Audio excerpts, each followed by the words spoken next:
చాలా మంది వస్తున్నారు ఇక్కడ రిపోర్ట్ చేసి ఇమిడియట్ గా డెప్యుటేషన్ తీసుకొని బయట. నాగార్జున సాగర్ లో నెల్లికల్లు లిఫ్ట్ ఇరిగేషన్ ప్రాజెక్టు అంశం మీద బీఆర్ఎస్ ఎమ్మెల్సీ కోటిరెడ్డి కాంగ్రెస్ ప్రభుత్వంపై విమర్శలు గుప్పించారు. ఈ ప్రాజెక్టుకు పరిపాలన అనుమతులు, నిధుల కేటాయింపు, టెండర్ల ప్రక్రియ తమ హయాంలోనే పూర్తయ్యాయని తెలిపారు. ప్రభుత్వం మారిన తర్వాత కొనసాగుతున్న పనులను పూర్తి చేయడం కాంగ్రెస్ బాధ్యత అన్నారు. గత 2.5 ఏళ్లలో కాంగ్రెస్ సర్కార్ ఒక్క సాగునీటి ప్రాజెక్టు కూడా ప్రారంభించలేదని, బీఆర్ఎస్ హయాంలో చేపట్టిన పనులనే పూర్తి చేసి ప్రారంభోత్సవాలు చేస్తుందని అన్నారు.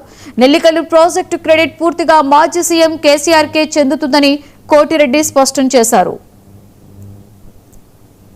నేతృత్వంలో ఫౌండేషన్ చేసినాం, శాంక్షన్ చేసినాం, బడ్జెట్ అలొకేట్ చేసినాం, టెండర్లు పిలిచినాం, కాంట్రాక్టర్ ఏర్పాటు చేసినాం, అమౌంట్ రిలీజ్ చేసినాం, పనులు ప్రారంభించినాం. కొంత అయింది, సరే కొంత ఆలస్యమైన మాట వాస్తవం, మేము ఒప్పుకుంటున్నాం.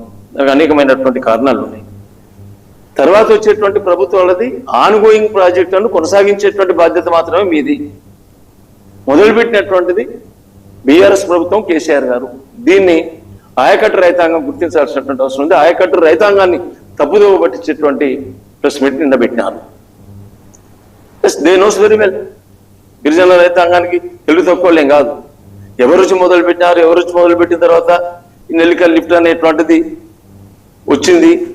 సరే, మాకు అధికారం పోయింది, మీ బాధ్యత ప్రభుత్వాలు కాబట్టి మీరు చేయాలి కాబట్టి చేస్తున్నారు. పూర్తి చేసినాక చెప్పండి. వాళ్ళు మొదలు పెట్టినప్పటికీ మేము పూర్తి చేసినామని చెప్పండి. ఆ క్రెడిట్ ఏదైనా ఉంటే అది మీ అకౌంట్లోకి వస్తుంది. కానీ ఏది లేకుండా ఏదో రేవంత్ రెడ్డి గారు చెప్పినట్టు 5,000 ఉద్యోగాలు ఉండకుండా గత బీఆర్ఎస్ ప్రభుత్వం కేసీఆర్ గారు 50,000 ఉద్యోగాలు ఇస్తే అపాయింట్మెంట్ ఆర్డర్లు ఇచ్చి నేను చెప్పుకున్నది అన్నట్టే ఉన్నది. మీ ప్రభుత్వం పోగడం మొత్తం గట్లనే ఉన్నది. డాక్టర్ బిఆర్ అంబేద్కర్ కోనసీమ జిల్లాలో జనసేన పార్టీ నిర్మాణ సారథుల దరఖాస్తు స్వీకరణ కార్యక్రమం ముగిసింది. అమలాపురం కేంద్రంగా